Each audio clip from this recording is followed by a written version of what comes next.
He was a terrible drunk. I mean, he was just awful. Phyllis, it's now in the 70s here, and you were every place. Symphonies, television, London, around the world, TV shows, game shows, we know all that. Let me just run down a few names of some personalities who you've worked with, either their show or you guessing on the show with them. Let's start with Jonathan Winters. Oh dear. Well, we're both from Ohio, as is Bob Hope and Jack Paar. It's just amazing. There may be something in the water there. Paul Lynde, even. Ohio's, Danny Thomas, Dean Martin, and 7 presidents. Jonathan, of course, I did a special with him. And, of course, he's the funniest man alive. I mean, he's just completely off. And what was the question? Just a soundbite, 1 or 2 sentences on Johnny Winters. Well, I love him madly.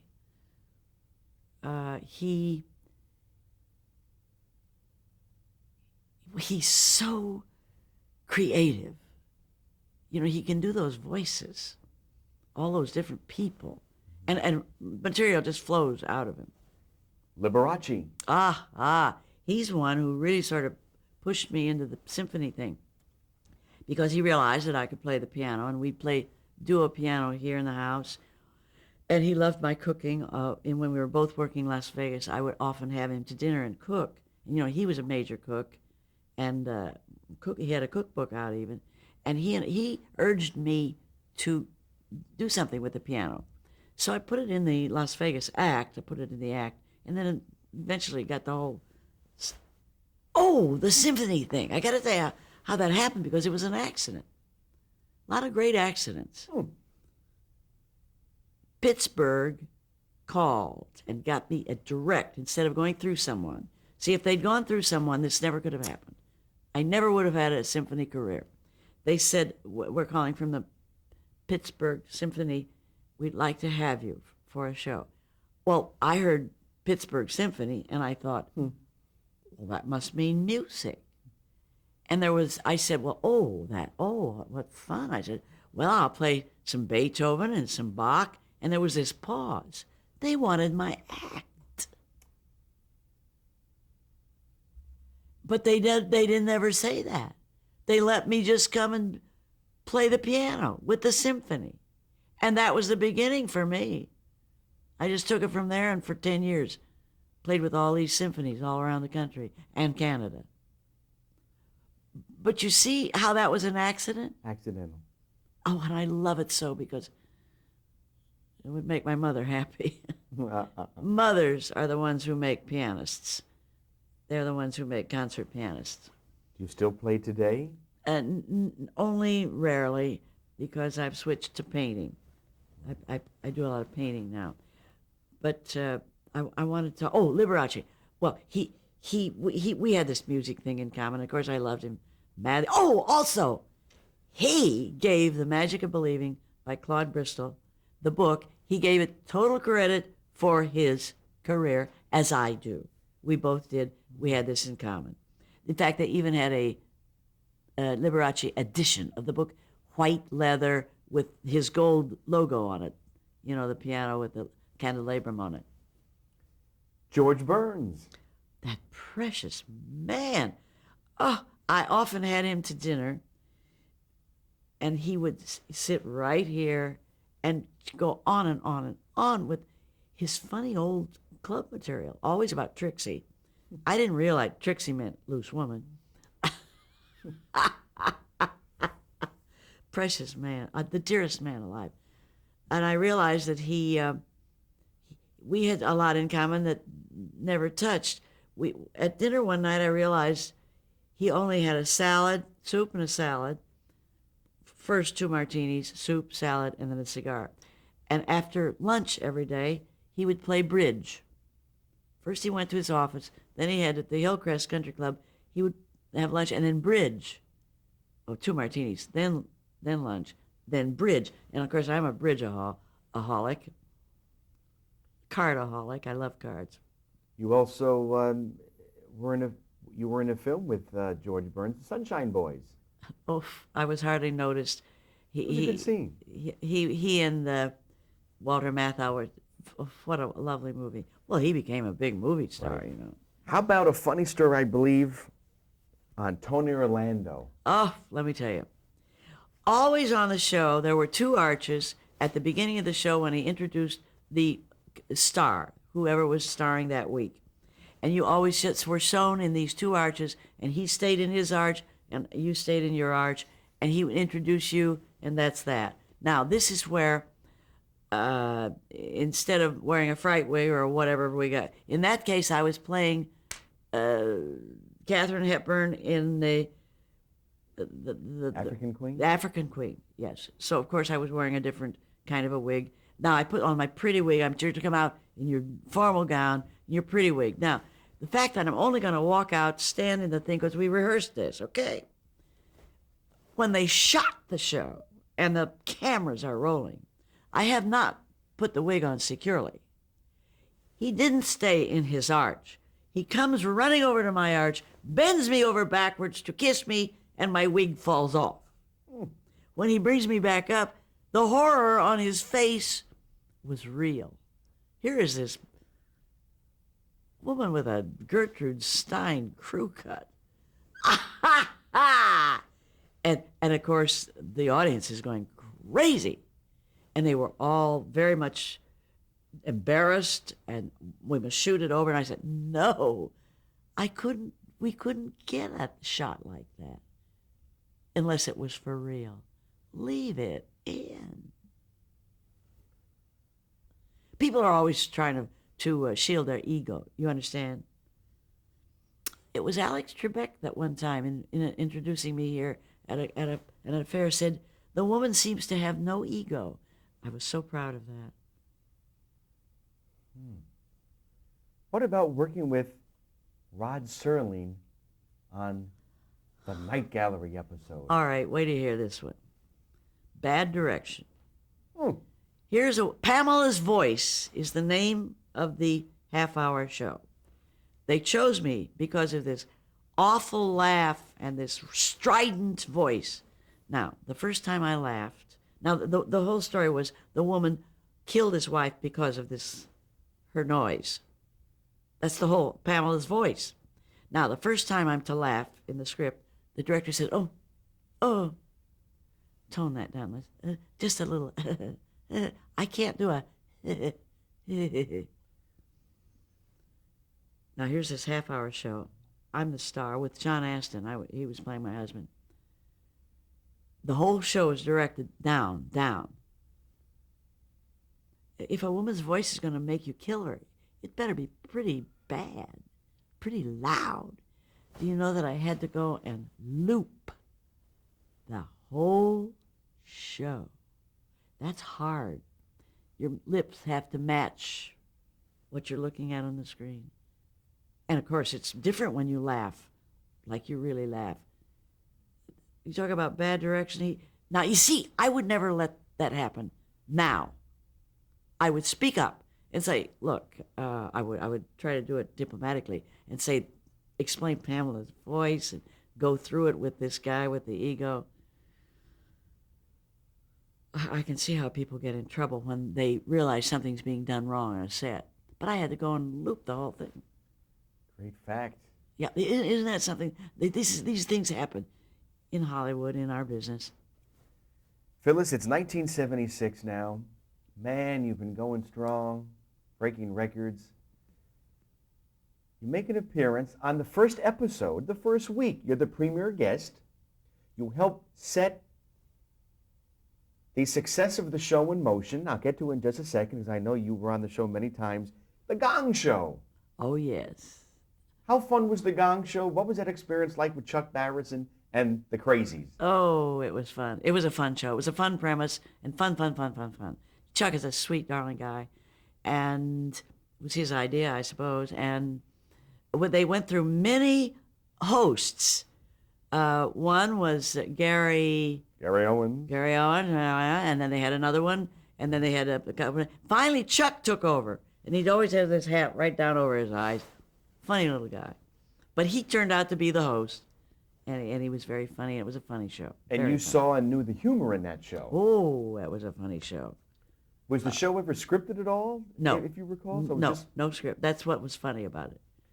And you were grading them, really. You gave them grades. Somebody won and somebody lost, and bang with a gong. No, I believe some special moments on the show is when you were a celebrity judge and people came out impersonating Phyllis Diller. A lady came out who had been doing me for years. It's a great success. It was really weird. Well, a lot of people have been doing me for years.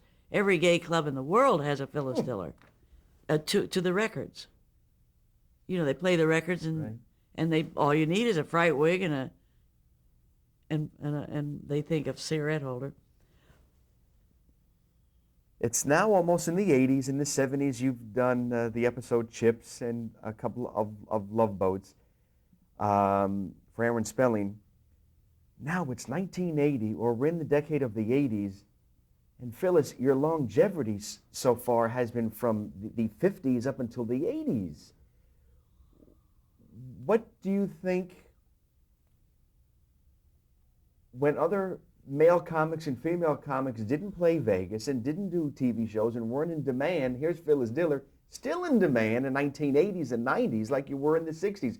Why do you think Phyllis Diller has that great longevity?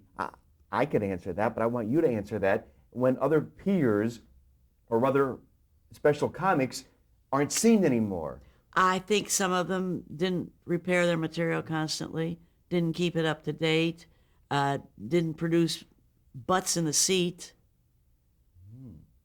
As long as you do business, you're hireable. But you do business because they love to watch you work. And I always keep my material up to date. For instance, when the astronauts were first around, astronaut jokes, when it was Liz and Dick Burton, all those jokes, and then when it was Jackie and Harry, all those jokes, and then the minute Watergate came, those jokes are all out. Again, it goes back to what you said at the top of the tape. Good work ethic from mom and dad. You were never lazy and relied on 30 funny jokes. No, sir. I'm still working on material. I still work on material. People in my act like Dennis Rodman. Like that's today. You know, it's like what's going on now. And then, of course, I have my classic stuff, which people love to hear over and over and over again. It's like hearing one of your favorite numbers or your Rachmaninoff symphony that you like. In other words, but then I do keep it. Look, I've got Martha Stewart in there now. It's not Mrs. Clean. Now I'm mad at Martha Stewart. Because she's perfect. And also in the 80s, because in the 70s now you had your facelift, but in the 80s, you had a laundry list, I believe, of other cosmetic. Oh, yes, I have a long. I got into that thing of looking better. But you see, it's always, when I see myself, not in my own mirror, but a picture. I saw myself on a talk show being photographed from the side, and boy, I looked fat. Me, fat, please. I looked, when you sit down, sometimes you become a toad. And I had big breasts, which I didn't want anyone to know, of course. Plus, I didn't want big boobs. A cheek is flat or small. So I had a breast reduction and lift. What girls usually go for is just the opposite. And I had a tummy tuck. I was very much ashamed of I love mashed potatoes and gravy and mayonnaise. And stuff that gives you the beer belly. Gin I like too. And it all went to my stomach. So I had these two things removed to give me back a thin figure. I was quite proud of that for a while. And you can see, again, the same ethic from the 40s and 50s, first with the teeth, then how you evolved and evolved and evolved and evolved. Evolve. We keep evolving. Phyllis, let's talk about the Friars Club. Because I want to talk about, you were the first Again, another first. The first woman to get a membership to the L.A. Friars Club, where Milton Berle was your roast master at your stag roast. Boy, oh, they talk so dirty. Anyway, here's how it all happened. I had a beau. I had divorced Ward Donovan, and I had a beau, Howard Rose, who he got the idea that wouldn't it be a kick for you to dress up like a man and go to a New York roast, Friars roast. They're luncheons. And they don't even allow the male waiters in the room. It's closed deal. And he put this all together. He bought the whole table, and I shopped for about 6 months getting a wig to make me look like eyebrows, a mustache, and done up as a man. I looked like Claude Rains. Wasn't a bad-looking guy, but I was kind of slight. He even got me a date, a gay sculptor. And then we go to the Friars thing, and nobody knew we were there. Nobody knew there was a woman in the audience. And it created a terrible thing with the Friars. They were just shocked and pretty upset. They were going to throw Howard Rose out as a member. Two firsts for the Friars Club. Female disguised as a man, and the first woman to get a membership. True. Again, more firsts if you analyze everything. It is true. Let's talk a little bit about a man who was dear to your heart. Even though you never remarried, you had a companion, Robert P. Hastings. Oh, the love of my life. What a wonderful man. He founded one of the most prestigious law firms in the world, Paul Hastings, Janofsky, and Walker. They had the first law office in Japan, and they're international, and all over this country in major cities. And he was a wonderfully brilliant, kind man. And he had been he had been widowed. He was a widower. And he was really lonely. And we had all the same values and the same likes and dislikes, and we had a wonderful 10-year affair. We lived together apart, and it was like an open marriage. There was no reason to get married because, when you're those ages, 80s, 70s and 80s, you have grown children, then often it creates problems, usually about money. So he admired me for being an independent person who didn't have to be married. You always had either a husband or a beau in your life. Oh, yes. And always worked hard. Those are very important things. Do you like to write? Because you've written 5 books. Would you ever write the Phyllis Diller story? I would like to. I should. I really should. And I think I could. It's just that I like to be active. That's a sit-down piece of work. I have to force myself to sit down. I like to jump around and keep doing things, Well, you're in the late 80s now. You still are doing your painting. Yes, I've had about 15 one-woman shows in New York, Palm Beach, and California, here in town, Kansas, Wichita. I've had some wonderful shows. I've sold thousands of pictures of paintings. That's a great thrill. And you like that release of that expression? It's wonderful to be able to do something that not everyone can do. Not everyone can play the piano. I'll tell you what. You know how dear old Rodney Dangerfield says, I don't get no respect. He's always jerking his head around. I love him. He's so funny. Okay. When you play the piano, you get a lot of respect. Because here you are in an audience, say, of 3,000, and maybe 15 people can play fair in that audience. Your art show, people are coming and looking at it and going, ooh, and buying it. Not everyone can paint. Everybody can talk. Some of them can even sing. In fact, they get in the shower and they think they're pretty hot stuff. Now, this is why comics don't get the respect they truly should. People think they even know how to tell a joke. Most of them don't. Because most of them, the minute they have attention and feel that they have an audience, will elongate. They'll pad it. They think, oh my golly, they're loving this. They aren't loving this. They already know the answer, maybe. They're maybe only being polite. But you see, they look at you, and if you're really good, they think you're ad-libbing. They think you just walked out and talked and walked off.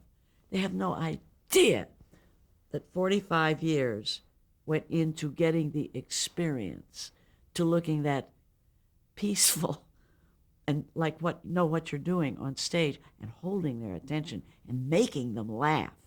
You are an impresario. You are conducting the symphony. You are in charge. It's power. They don't know this. They think just because you're just talking that they could do it. They think they could do it. They know they can't play the piano. They know they can't paint, but they think they could do that. Fascinating. It looks possible. Give you an example. George Plimpton. Remember, he wrote all those books. He was a baseball player, a football player, a gondolier, a pop, a tea. You know the one he couldn't do? Comic. Bombs away. Admits it.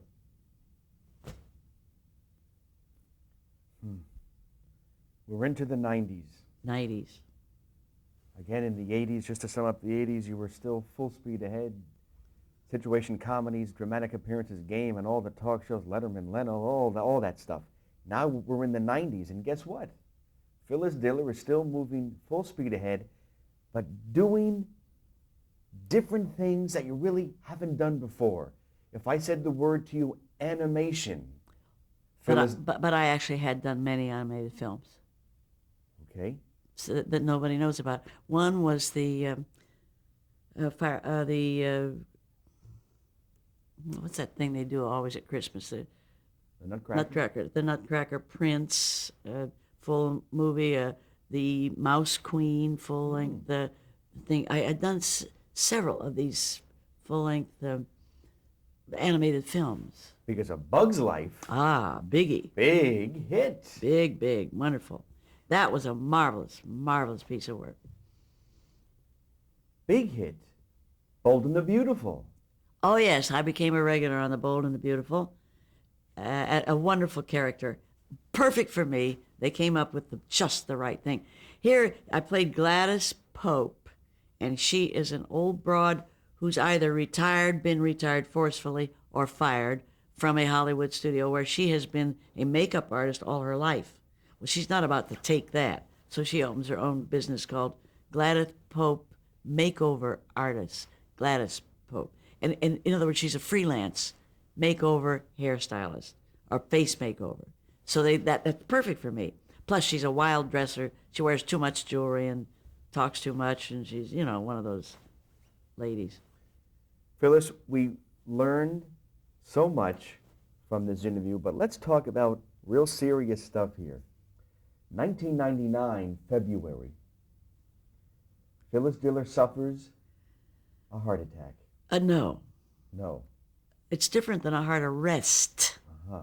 A heart attack is where you have an embolism or a clogged artery. That isn't what I had. My heart stopped. You die.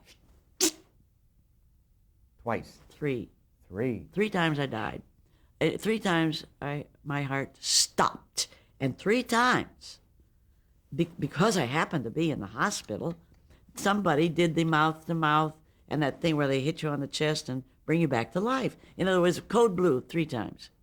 This is not a good place. This is a terrible thing. And 3 weeks, at my age, 3 weeks in a hospital bed is enough to kill you. You atrophy. Everything goes away. Anyway, but then the worst part of this was not the heart so much, because they put in a pacemaker, which keeps your heart electrically charged. It controls the beat. They set it at 80 and it goes to 80. I mean, beats a minute. But they sent me home paralyzed. That was worse. That was the worst part of this heart thing. What way? Paralyzed? Well, I didn't know whether I'd ever move again, ever. Lying there paralyzed means I had to have 2 huge nurses around the clock because I had to be lifted on the pot and lifted off the pot, and I was paralyzed. I wheelchair, slumped over in a wheelchair. A bad thing. However, through an old family doctor who made 4 house calls. That's the way I managed to get back with living people. He somehow got me. I went through the therapy and finally learned how to walk, and the whole number, all the therapy and getting the use of your body again. It was drugs that did this. Drugs, either a drug that I was allergic to, or too much drugs, or too many, or something, or a bad reaction to a drug. Some kind of drug did it. You know that stuff you read about. This could happen. Well, it happened. But look at you now. Oh, yes. Back working, I'm booked into July. And this is March. So I'm booked back in Vegas. And many tributes upcoming on television and on talk shows. Well, we don't need tributes. I'd rather do the work. Work is more important than the tributes. I have one award that I'm so proud of. It's my Lifetime Achievement Comedy Award. That is a real thrill. Voted by your peers. By my peers. By your peers. That's what's so lovely about it. By your peers. Phyllis, in summing up this wonderful afternoon, who are some present-day comedians that you admire, male and female? Oh, yes. Well, of course, I was a great fan of Jack Benny and Bob Hope and George Burns and Groucho and Milton Berle and Sid Caesar. All these were my gurus, you see. Then I got to know them, and I loved Shecky Greene. I adored Shecky Greene and all of those, his generation of comics. Jan Murray and there's a lot of good female comics. Wendy Liebman, Rita Rudner. Joan Rivers is a brilliant comic. Brilliant comic.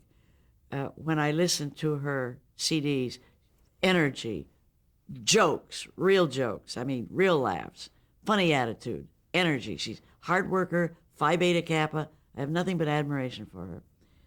And let's see who else. There's so many. There's my favorite television show is Frasier.